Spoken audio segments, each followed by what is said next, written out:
परिवर्तनाच्या वेळात ज्या ज्या महामानवांनी महानायिकांनी योगदान दिलं त्या सर्व महामानवांना महानायिकांना विनम्र अभिवादन करत या मंचावरील कार्यक्रमाचे सन्माननीय अध्यक्ष तथा साहित्य संमेलनाचे माजी अध्यक्ष ज्येष्ठ साहित्यिक आणि आमचेही गुरुवर्य असे आदरणीय श्रीपाल सगळीचे कार्यक्रमासाठी आवर्जून मुंबईहून उपस्थित झालेले शिवसेनेचे ज्येष्ठ असे आदरणीय निर्लेकर सर, ज्यांच्या प्रयत्नातनं हा उपक्रम सातत्यपूर्ण चालू आहे.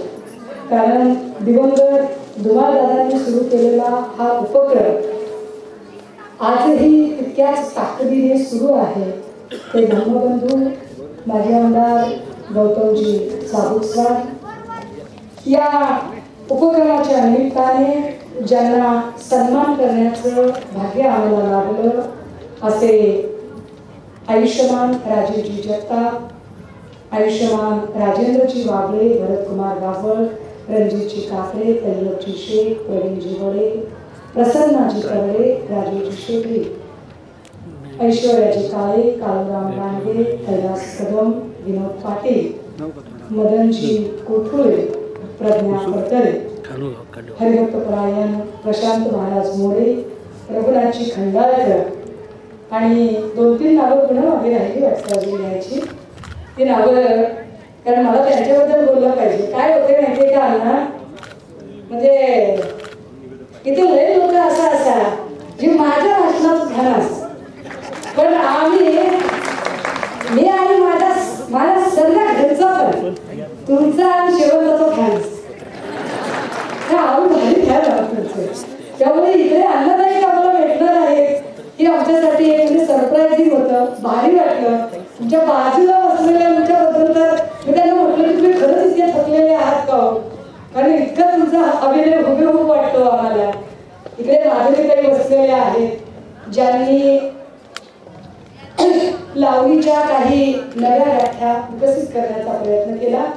मला सगळ्यात महत्वाचं जे वाटलं, मी त्यांचं खूप वेळा सादरीकरण बघितलं.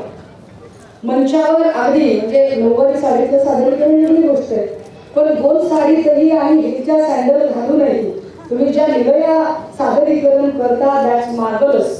बिकॉज आय नो की अगदी 4-4 किलोचे चाल बांधून ज्या आमच्या मायमाऊल्या सादरीकरण करतात ते कष्ट काय असतात, तो संघर्ष काय असतो, तो लढा काय आहे. कारण मी विठाबाईंच्यासाठी तिथपासून गणपत पाटील असतील त्यांच्यासाठी क्राऊड फंडिंग करणाऱ्यांपैकी आहे. सो फार चळवळीतून तळमळीने काम करणारी आणि त्यामुळे जी माणसं खऱ्या अर्थानं कला जोपासतात अशा लोकांबद्दल आपुलकी वाटते. हा कार्यक्रम खरं तर इंडियाची एकीकडे बैठक चालू आहे. आम्हा सगळ्यांवर जबाबदाऱ्या आहेत कारण पक्षाकडे या बैठकीचं यजमानपद आहे. अशा वेळेला नेमक्या पुरस्काराच्या कार्यक्रमाच्या तारखा ओव्हरलॅप झाल्या, पण तरीही या कार्यक्रमाला आलंच पाहिजे असं मनातून वाटलं. त्याचं कारण या कार्यक्रमाच्या निमित्ताने जो पुरस्कार दिला जातो त्या पुरस्काराचं नाव हे महाराष्ट्राच्या स्वाभिमान बिंदूशी निगडीत उद्धवश्री पुरस्कार. बरेच लोक म्हणजे मी कालपासून बघतीये बरं का की असे कीटकनाशकाची आता फवारणी केल्यानंतर कसे असे उडतात एकदम अशी चिंटकशी उडतात एकदम, तशी कालपासून जशी बैठकीचा फिवर वाढायला लागला तो तसे असे कुठून बोळात अशी उडायला लागले नुसते अशी कागदात असे चमकायला लागले. आणि मी सकाळपासून ऐकत होते, खूप जणांच्या गोष्टी ऐकत होते. मी मागच्या 4-6 महिन्यात ऐकत होते. तुम्हाला सगळ्यांना माहिती आहे मी नीलू किंवा नीतूबद्दल कधीच बोलत नाही. आपले छोटे भाचले आपण त्यांच्याबद्दल बोलू नये. कारण माझं नेहमी असं म्हणणं आहे की सगळ्याच कामांमुळे वगैरे काहीही म्हणा की काही लेकरांना ज्या वेळेला काही विटॅमिन्सची कमतरता असेल तर ती किरकिर करतात बाळा. तर संस्कार नावाच्या विटॅमिनची आमच्या 2 भाच्यांना खरंच कमतरता झालेली, त्यामुळे ते सतत किरकिर करतात. पण त्यांच्याकडे मी फारसं लक्ष देत नाही. पण या निमित्ताने उद्धवश्री पुरस्कार का गरजेचा आहे आणि उद्धवश्री पुरस्काराची ताकद काय याचं जरा थोडंसं आकलन आणि थोडीशी मांडणी केली पाहिजे. पहा, जेव्हा 1 वर्षभरापूर्वी स्प्लिट झालं ना, स्प्लिट झाल्यावर काय तत्वज्ञानी लोक तयार झाले बाबा बाबा बाबा. कुणी म्हणालं उद्धव साहेबांनी या लोकांना जाऊच कसं दिलं, कुणी म्हणालं वंदनीय बाळासाहेब असते तर असं घडलं असतं का, कुणी काही असं बोलत राहिलं. विचारवंत असतील, पत्रकार असतील, तत्वज्ञ असतील, राजकारणी असतील, मुत्सद्दी असतील, ज्याने त्याने आपापल्या परीने काही मांडणी करण्याचा प्रयत्न केला, त्यात उपकंत्राटदार कसे मागे राहतील. भाजपने ज्यांना ज्यांना सुपाऱ्या दिल्या असे उपकंत्राटदारही मग बोलायला सुरुवात झाली. त्यातली एक आमची अमरावतीची उपकंत्राटदार, ते आता बोलताना म्हणाले ये उद्धव ठाकरे ने कोई दम नाही. आता आपण प्रत्येक प्रश्नाचं उत्तर देतो, पण त्या बाईंना बिचाऱ्यांना त्यांना एक मराठी कळत नाही, तर उद्धव ठाकरे दम नाही हे कसं सांगायचं त्यांना, प्रश्न आहे ना. मराठी शब्द आहे, सांगायचं कसं त्यांना. जर तुम्ही साहित्यिक आहात, बघा तुम्हाला म्हणजे जास्त चांगलं माझ्यापेक्षा सांगायचं कसं की दम नाही आहे उद्धव ठाकरे मध्ये. बरं आम्ही कसं अगदी सुसंस्कारित लोक आहोत, आमच्यावर संस्कार आहेत चांगले चांगले, फार चांगले. आमच्या आईचे, आजीचे, कुटुंबाचे, विशेष म्हणजे आमच्या पक्षप्रमुखाचे अत्यंत सुसंस्कृत सभ्यतेचे संस्कार आहेत. तर मग त्यांना सांगितलं पाहिजे. म्हणजे उद्धवश्री पुरस्कार आपण म्हणून बोलतोय म्हणून सांगते की एवढी पडझड झाल्यानंतर सुद्धा किंवा शिवसेना नावाचा पक्ष संपवण्यासाठी तब्बल भाजपचे 105 आमदार, गद्दारी केलेले 40 आमदार, ईडी, सीबीआय, इलेक्शन कमिशन सारख्या स्वायत्त यंत्रणा, गोवा, गुवाहाटी, सुरत, महाराष्ट्र या सगळीकडची पोलीस यंत्रणा, केंद्रातलं आणि राज्यातलं गृह खातं आणि लाखो लावारिस पेड ट्रोलर्स, ज्याला काही केला संपवू शकत नाही, त्या माणसाचं नाव आहे उद्धव बाळासाहेब ठाकरे. दम आहे का उद्धव ठाकरे मध्ये म्हणलं तर काय बोलायचं आपण, काय कसं दम आहे का, तो दम आहे का बाळासाहेब उद्धव ठाकरे मध्ये. आता त्यांना कसं सांगायचं की बाई तुम्ही अमरावतीचे सगळे कामं धंदे सोडून, काय म्हणजे तुमच्या मतदारसंघातले सगळे विकासाचे मुद्दे सोडून फक्त आणि फक्त ज्या माणसाला नावहरण करण्याची सुपारी घेऊन मातोश्रीच्या दारात अननेसेसरी ठाण मांडून बसताना आणि तरीही वाघ डगमगत नाही, त्यांचं नाव असतं उद्धव बाळासाहेब ठाकरे. उद्धव ठाकरे मध्ये दम नाही. आता ज्या वेळेला काय म्हणतात त्यावेळेला म्हणजे इतका चिवचिवाट केल्यावर म्हणजे बघा ना, मुझे हनुमान चालीसा नहीं बोलने दी, मुझे हनुमान चालीसा नहीं बोलने दी. मग मध्ये कोणीतरी सांगितलं की अरे सुकांत शिंदेनी अशी धडा धडा धडा धडा हनुमान चालीसा होती. मला आश्चर्य वाटतं सर, लोकप्रतिनिधी असण्याचं हे क्वालिफिकेशन असतं. म्हणजे हनुमान चालीसा पाठ आहे हे काय लोकप्रतिनिधी असण्याचं क्वालिफिकेशन आहे. इथे प्रशांत महाराज बोलत होते. आता ठीक आहे बाबा, तुम्ही महाराज आहात त्यामुळे अभंग म्हणणे तुमचं क्वालिफिकेशन आहे, हा निरूपण करणे हे तुमचं क्वालिफिकेशन आहे. तुम्ही बोललं पाहिजे, तुम्ही वेगवेगळे अभंग म्हटले पाहिजे, मी समजू शकते. एखादा पुजारी असेल, महंत असेल, त्याने श्लोक म्हणणं, मंत्र म्हणणं मी समजू शकते. आणि काय अवघड असतं बरं श्लोक आणि मंत्र म्हणण्यात. आम्हाला तर कुठल्याही धर्माचं सांगा, आम्ही सुरूच होऊन जातो, कुठल्याही धर्माचं सांगा. पण हे क्वालिफिकेशन आहे, लोकप्रतिनिधीचं क्वालिफिकेशन हे त्या मतदारसंघातले प्रश्न सोडवणे, त्यांचं म्हणणं काय ते समजून घेणे आहे. नवनीत राणांच्या वेळेला म्हणाल्या की मुझे हनुमान चालीसा बोलने से मना किया. अरे भाई तुमको बोलना तुम्हारे घर में बोलो. हा, जर अमरावतीच्या मतदारसंघाचे प्रश्न घेऊन त्या आल्या असत्या आणि जर मुख्यमंत्र्यांनी वेळ दिली असती तर मात्र टीका करता आली असती. पण मतदारसंघाचे प्रश्न घेऊन तुम्ही येत नाही आणि तुम्ही भलत्याच गोष्टी करता आणि त्यांनी बोलायचं. असं जाऊ दे, उद्धवश्री पुरस्कार आहे, इंडियाची बैठक चालू आहे, पंतप्रधान पदाचा चेहरा कोण ठरणार याची चर्चा चालू आहे. अनेक मराठी माणसांना वाटते की महाराष्ट्रातलं काही मराठी नाव पुढे येणार आहे का. मी त्यावर आत्ता फार काही भाष्य करणार नाही, परंतु या निमित्ताने गेल्या वर्षभरामध्ये जे लोक असं म्हणत होते की शिल्लक सेना म्हणजे देवेंद्रजींचं युग हे कपटी युग म्हणून ओळखलं जाईल येणाऱ्या काळामध्ये. ज्या देवेंद्र फडणवीसांना कमानीचा अहंकार आहे, गर्व आहे आणि कमानीची कपटनीती ज्यांच्या आड दडलेली आहे ते देवेंद्रजी शिल्लक सेना आहे. आम्ही काही बोलत नाही. अरे दादा, शिल्लक सेना आहे तर शिल्लक सेनेतली लेकरं तुम्ही मांडीवर घेऊन का बसता? तुम्ही तुमची लेकरं पैदा करा आणि त्यांना मोठं करा. दुसऱ्याची लेकरं तुम्ही का मांडीवर घेता बरं? तुम्ही दुसऱ्यांना ज्यावेळेला बोलता तेव्हा त्यांच्या हे लक्षात येत नाही की अरे दादा, तुमच्याकडे स्वतःच असं काय, तुमच्याकडे तुमची निष्ठावंत भाजपामधली जी लेकरं आहेत ना ती अशी फिरायला की दारोदार, ही कुणाला अंगण नाही, कुणाला टोकन नाही, कुणाला काय त्याच्याकडे लक्ष देत नाही तुम्ही. आणि आमच्या मात्र बोलू बोलू ओंबाळू चोबाळू बेजार तुम्ही. आणि आमची बी येडे काय नादाला लागलेले बिचारा आमचा बोलत करून वाईट आपला भाऊ आहे शेवटी, काय काय असेल ना आपला भाऊ आहे.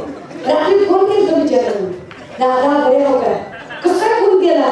अहो दादा आज राखी पौर्णिमा आहे की असे करताय कुठे काय असणार, सुखाचं राहावा, चांगलं राहावा, हा काळजी घ्या तब्येतीची, लय बी काय राग मानू नका, जीवाला काय लय लावून घेऊ नका. आता अशी उन्हाळ्यात कोणी जाऊ द्या, काय बिघडते ते ह्या लोकांचं तर काय खरं नाही. तुम्हाला कधी आला होता आमच्याकडं तर आम्ही असंच देऊ बाबा मेहरबानी म्हणून सोडून द्या, त्या पोटाची इज्जत राखायची म्हणून. दादा हो, काय मजेशीर गोष्ट आहे, जे लोक शिल्लक सेना म्हणून हिंडवत होते आम्हाला 6 महिन्यापूर्वी ते लोक मागच्या 3 दिवसापासून कमालीचे अस्वस्थ होऊन बोलत आहेत. एकीकडे शेजारचा माणूस सांगतो की डरपोक लोकांचा मेळावा आहे. अरे जर डरपोकांचा मेळावा आहे तर तू काय बोलतोय? गप्पच की, उगाच अख्खी लावून गप्पच की, बोलतोयस कशाकडे? आणि ज्या अर्थी शेलार बोलतात त्या अर्थी शेलारांना माहितीये की काय ताकद आहे. तुम्ही ज्यांना गेली 6 महिने शिल्लक सेना म्हणून हिंवत राहिला, ती शिवसेना ना कधी संपली ना संपेल.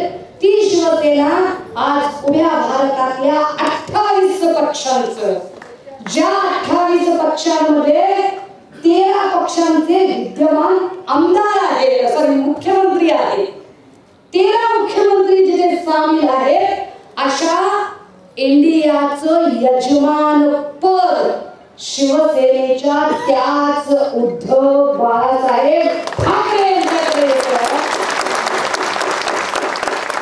आपल्याला अजून दोन कसा दाखवा, दोन नाही होती काय बोलायचं असं जाऊ दे. बरं तेवढ्यावर कुठं गप बसतात. मग देवेंद्रजी आज काहीतरी म्हणाले, देवेंद्रजी म्हणाले हे पहा असं काही नाहीये, मुळात हे लोक सगळे जे जमलेले आहेत ना तर या लोकांकडे पंतप्रधान पदाचे किती लोक बघा ना उमेदवार आहेत, म्हणे किती लोक उमेदवार आहेत. आता खरं तर देवेंद्रजींना म्हणजे काय बोलावं ते कळत नाही या माणसाला. अहो दादा, अहो आमच्याकडे चिकार आहे तर पंतप्रधान पदाचे उमेदवार, तेवढी क्वालिटी असणारे लोक आहे, एकशे कधी एक आहे. अहो 9 वर्षापासून तुमच्याकडे एकच कंटाळवाणा चेहरा, एकच काय करायचं बघा. जेव्हा बघून बघून आता नसतो म्हणजे सकाळ सकाळी चेहरा दिसला तर काय आता दिवसभर घासफुटका मिळते का नाही अशी वेळ येते. असले माणसं बघून आम्ही काय करायचं. बरं एवढ्यात भाजप नाही तर बावनकुळे बोलायला लागले. काय म्हणजे काय एक माणसं आहेत राव, म्हणजे काय यांचं कौतुक करावं तेवढं थोडं. मग बावनकुळे म्हणाले हे पहा हे असं आहे की हे परिवारवाद के लिए कर रहे हैं, हे परिवार वाचवण्यासाठी आलेले आहे. कुठला परिवार वाचवण्यासाठी कोण येईल? अरे परिवार तर तुडू तुम्हीच घेऊन गेलात. आमच्यात विखे पाटील होते, विखे पाटलांचं पोट बसवले विखे पाटील, दोघंच्या दोघं तुमच्याच कडे येतं अख्खा परिवार विखेंचा. आमच्याकडे नारायण राणे होते, आता तुमच्याकडे आलेले बाबा ते तसे कुणाकडेच थांबणार नाही. आवाजबाई तुझ्याकडे, पुनवबाई माझ्याकडे, जोगा माग चौकड आता तो काय तुम्ही साहित्यिक आहात म्हणून आपलं साहित्यिक भाषेत बघायचं. आम्ही आपलं राजकीय बोलतो सवलतीचं काय. कोण म्हणजे परिवारवादाच्या वर बोलणारे, यांना परिवारवादावर बोलायची यांची कुवत आणि पात्रता तरी आहे का की ज्यांनी म्हणजे नारायण राणे, निलेश राणे, नितीन राणे तिघाच्या तिघ बापले ह्यांच्याच जवळ विखे पाटील, सुजय विखे माझ्याकडे आता यादी विसरली मी, कितीतरी जण परिवाराच्या परिवार. हा बरं, काही काही ऑफिशियल आहेत, काही अनऑफिशियल आहेत. म्हणजे नवनीत राणा आणि नवनीत राणाचा नवरा हे पण अनऑफिशियल परिवार आहे तो, पण यांच्याकडे यांच्या रेकॉर्ड अनऑफिशियल. काय पद्धतीचं राजकारण आहे. आणि यांनी शहाणपण सांगायचं की अरे इंडिया बैठकीत आता हे काय करणार आहे, इंडिया बैठकीतला यांचा अजेंडा तो काय, यांचा अजेंडा अजून ठरत नाहीये. एकीकडे जर त्यांना असं वाटतं की इंडिया मध्ये काही फार लांब नाहीये किंवा इंडियाने फार फरक पडणार नाहीये, तर मग घाबरता कशासाठी. सकाळपासून काय गरज आहे की शेलार असतील, बावनकुळे असतील, देवेंद्र फडणवीस असतील, अगदी एक जात सगळे भाजपाई बडबडायला लागले आणि सोबत त्यांच्या सोबत कंत्राट घेतलेली माणसे बडबडायला लागली. हे इतके बरं मला आश्चर्य वाटलं त्याच्यातही. म्हणजे काही काही कंत्राट असे आहेत, काही कंत्राटदार जे आहेत त्यांना ते दुपारी जागे होतात. ते असं उठ दुपारी घे सुपारी कार्यक्रम असतो, ते दुपारी जागे होतात. मग त्याच्यातला इन्कम लिहायला लागला. इकडे शेतकरी राजा उपाशी आहे आणि तिकडे याचं बघा काय चाललंय बचत. तुम्हाला आता सुचतंय हे सगळं, आता दुपारी उठल्यावर सुचतंय. ज्या दिवशी समृद्धीच्या महामार्गावरती मोठा अपघात झाला आणि त्या अपघातामध्ये 27 लोकांचे जीव गेले, ओळखायला येत नव्हतं हात कुणाचा, पाय कुणाचं, डोकं कुणाचं, धड कुणाचं. त्या 27 लोकांचा एकत्रितपणे सामूहिक अंत्यविधी जिथे चालू होता, अगदी त्याच क्षणाला भारतीय जनता पार्टी महाराष्ट्रात एक पक्ष फोडून शपथविधी करत होती.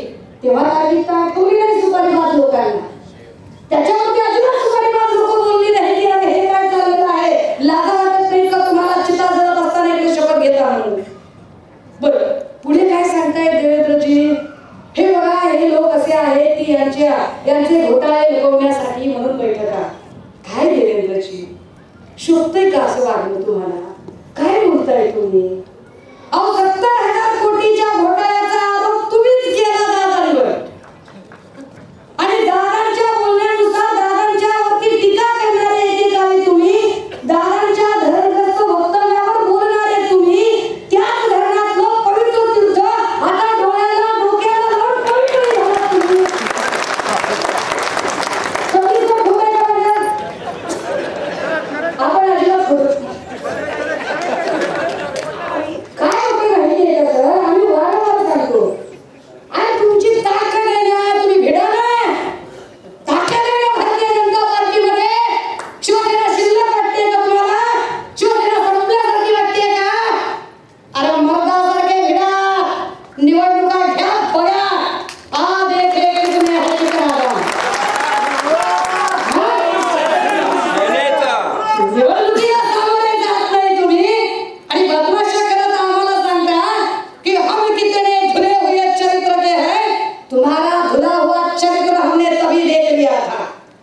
लोकांना डरपोक म्हणणारे शेलार किंवा देवेंद्र किंवा टीम भाजपा विसरून जात आहे की नुसत्या इंडियाच्या बैठका सुरू झाल्या तर तुम्हाला सिलेंडरची किंमत 200 ने उतरवावी लागली. बरं हे 8 वर्षात सुचली नाही त्यांना, राखी भेट वगैरे 8 वर्षात तरी सुचली, आता सुचते यांना, आता सांगतात हे. आणि म्हणतात की नाही देखिए हम हित की बात कर रहे हैं. किसके हित की बात कर रहे हैं तुम? अदानी के हित की बात कर रहे हैं. कारण तुमच्या हिताची व्याख्या ही फक्त आणि फक्त अदानीशी संबंधित आहे. अदानी जे म्हणेल ती पूर्व दिशा तुम्ही तुमचा एक मित्र ठरवून घेतलाय आणि त्याच मित्रावर मला खरं खूप आश्चर्य वाटलं. म्हणजे त्या चांद्रयानवर अनेक लोक जेव्हा आता चांद्रयानवर काही तुमची प्रतिक्रिया आहे का, आम्ही काय प्रतिक्रिया द्यावी हो दादा. म्हणजे शास्त्रज्ञांचं कौतुकच, प्रचंड कौतुक, परंतु जिथं आमचे जमिनीवरचे प्रश्न सुटले नाही, चंद्रावरचे काय बघावं आहे. इथं जमिनीवरच्या लोकांना धड व्यवस्थित पाणी मिळत नाही, त्यांना अन्न वस्त्र निवारा मिळत नाही, अजूनही आमच्या लेकरांना दर्जेदार शिक्षण मिळत नाही. हे सगळे प्रश्न अनुत्तरित आहेत. विकासाच्या बाता खूप चालू आहेत, विकासाच्या जाहिरातीवर खर्च होतोय, विकासावर खर्च होत नाही, विकासाच्या जाहिरातीवर. आणि ते आम्हाला सांगतात कारण आता या 3 दिवसामध्ये इंडियाच्या बैठकीला घेऊन ज्या पद्धतीने भाजपाचे लोक सैरभैर होऊन आणि अस्थिर होऊन बोलत आहे, यावरून एक गोष्ट तर स्पष्ट झाली. बरं एक किस्सा, जे लोक म्हणत होते की शिवसेना संपली, शिल्लक राहिली, ते लोक गेल्या 3 दिवसात 28 पक्षातल्या कुठल्याही पक्षावरती घसरण्यापेक्षा, अगदी आदरणीय पवार साहेबांवरही घसरण्यापेक्षा ते टार्गेट करत आहे ते फक्त आणि फक्त उद्धव साहेबांना, आणि यातच उद्धव साहेबांची खरी ताकद आहे. म्हणजे एक प्रश्न एका हिंदी पत्रकाराने विचारला कि उद्धव साहब, मैं आपसे सवाल पूछना चाहता हूँ कि आपकी और पवार साहब की तो अलायंस है, लेकिन फिर भी सामना में से फिर क्रिटिसाइज क्यों किया जाता है?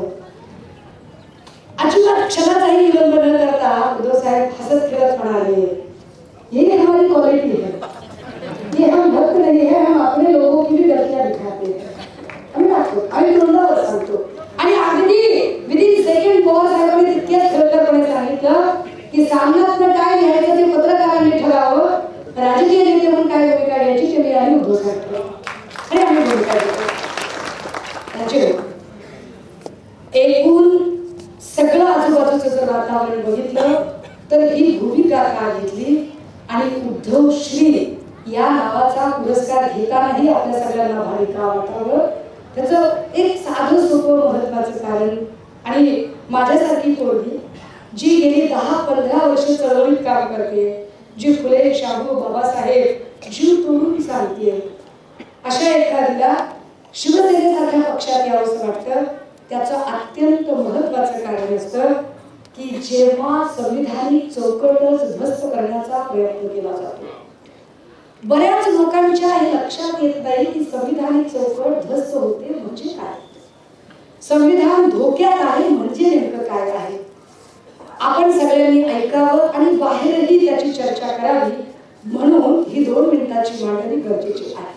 ती यासाठी गरजेची आहे की बघा, आपल्याकडे जेव्हा कधी कायदा अस्तित्वात आला, 50 ला लागू झाला, तेव्हा 50 ला लागू होताना असेंब्लीत भाषण करताना दस्तूर खुद्द संविधान करते डॉक्टर बाबासाहेब असं म्हणाले की जरी हे संविधान आम्ही आता इथे तयार केलं असलं, लोकार्पित केलं असलं, तरी सुद्धा जर तुम्हाला कधी असं वाटलं की यातला एखादा भाग काढून टाकायचा आहे किंवा नव्याने एखादा भाग ऍड करायचा आहे, तर आम्ही तुम्हाला कलम 368 नुसार ती मुभा देत आहोत.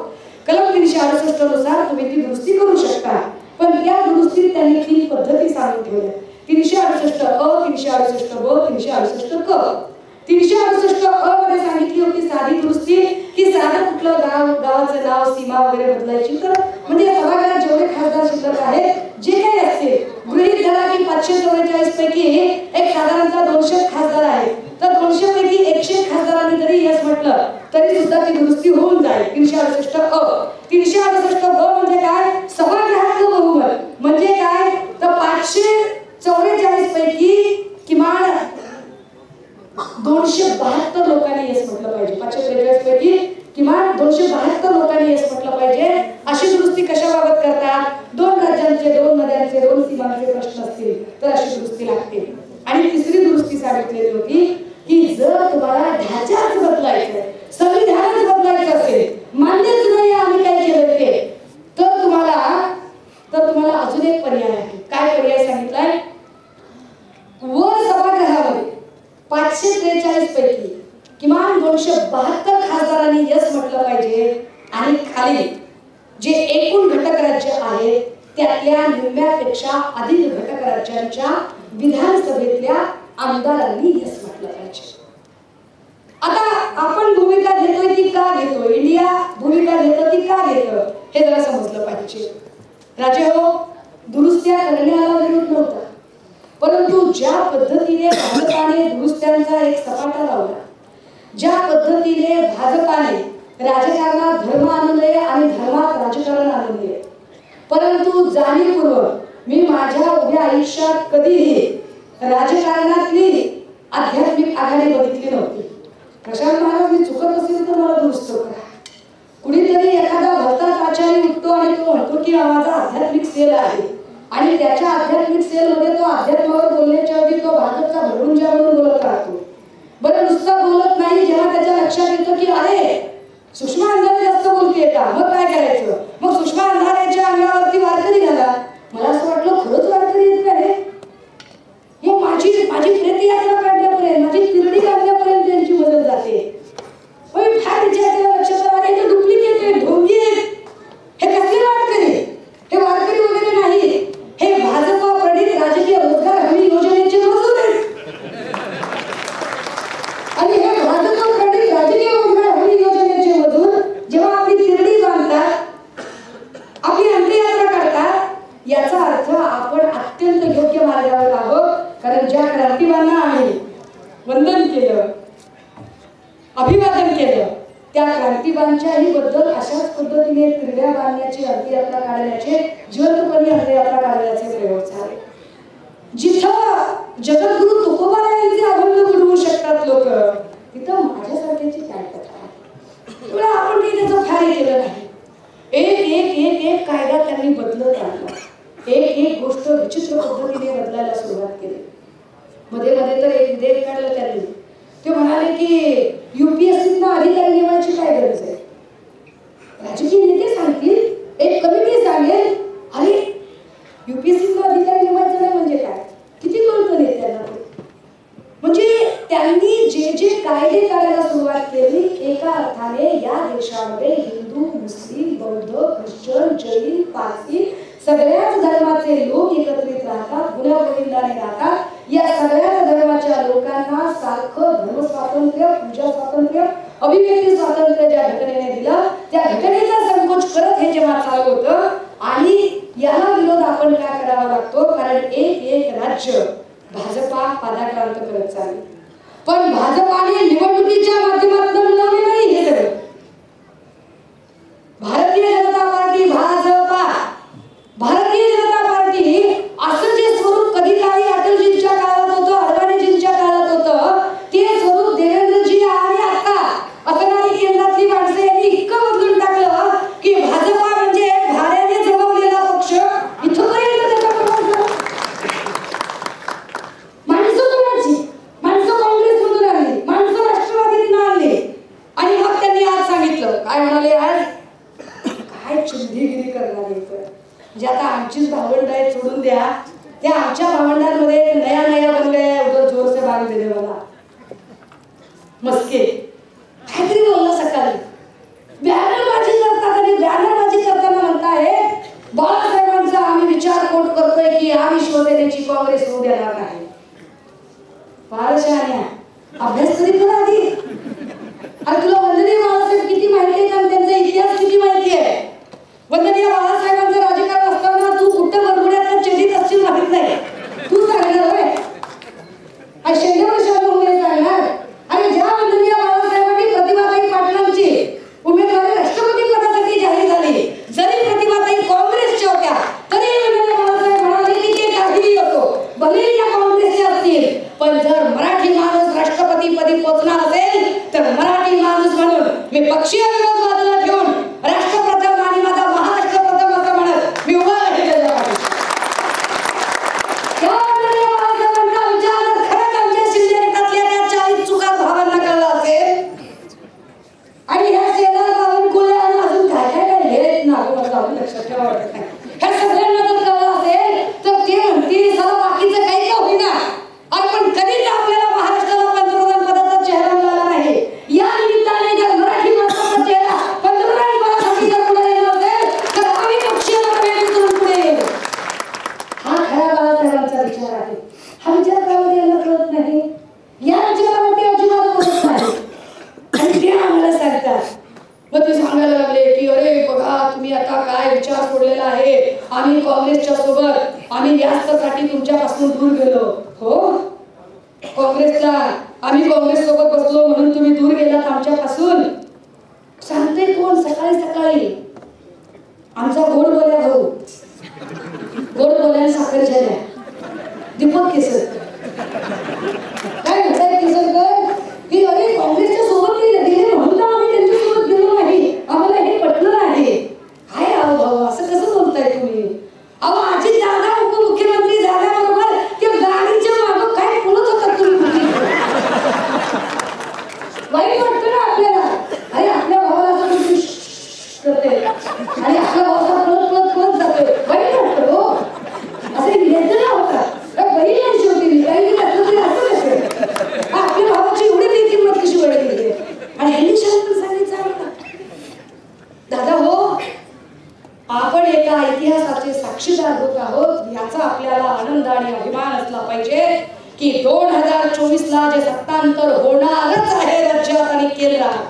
या सत्तांतराचे मुहूर्त वेळ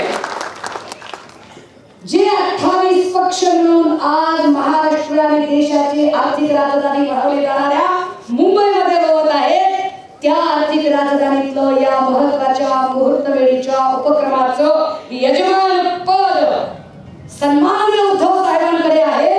ही आमच्यासाठी नाक मोलाची अभिमानाची गोष्ट आहे. पण एवढ्यातूनही आमचा पक्ष प्रमुख संस्कार विसरत नाही, नाती विसरत नाही, कुटुंब विसरत नाही. एवढ्या धामधुमीत आणि काल एवढी सगळी बैठक संपन्न झाल्यानंतरही राखी बांधायची हे त्यांच्या लक्षात होतं.